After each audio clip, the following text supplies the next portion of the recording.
IMF कडून कर्जाच्या बदल्यात पाक समोर 11 नव्या अटी, पाकला 17,600 अरब रुपयांचं नवं बजेट सादर करावं लागणार, वीज बिलावरील अधिभार वाढवावा लागणार, तर कार्सच्या आयातीवरील निर्बंध हटवावे लागतील.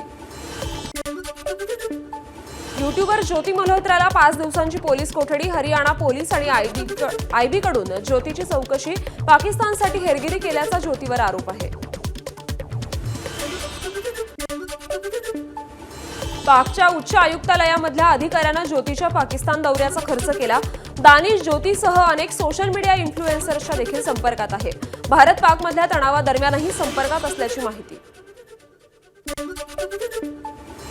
यूट्यूबर ज्योती मल्होत्राला पाकिस्तानी उच्च आयुक्तालयामध्ये चांगलाच मान होता. रमजान दरम्यान तिनं दिल्लीतल्या पाक उच्च आयुक्तालयाला दिलेल्या भेटीचा एक व्हिडिओ आता समोर आलाय. ज्योती मल्होत्राचा खर्च केला त्या पाक दूतावासावरील अधिकाऱ्याला भारतीय एजन्सीजने 13 मे रोजी 24 तासांच्या आत देश सोडण्याचे आदेश दिले होते. अनिष्ट कृत्यांमध्ये सहभागी असल्यानं त्याच्यावर कारवाई करण्यात आली होती. ज्योती मल्होत्राने कधीही आम्हाला कुठे जाते ते सांगितलं नाही, ती फक्त दिल्लीला जाते असं सांगायची. ज्योतीच्या वडिलांची प्रतिक्रिया.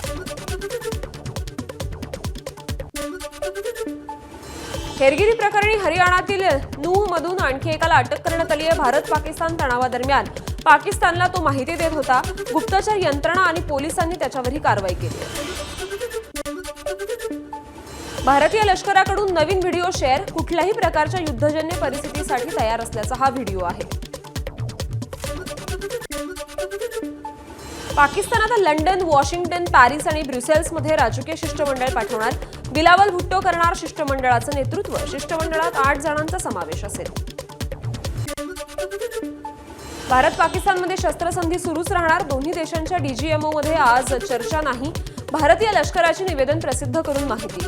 12 मे रोजी DGMOची बैठक झाली होती. ऑपरेशन सिंदूर नंतर मंत्री एस जयशंकर यांचा पहिला परदेश दौरा. 19 मे ते 14 मे दरम्यान नेदरलँड, डेन्मार्क आणि जर्मनीचा दौरा करणार.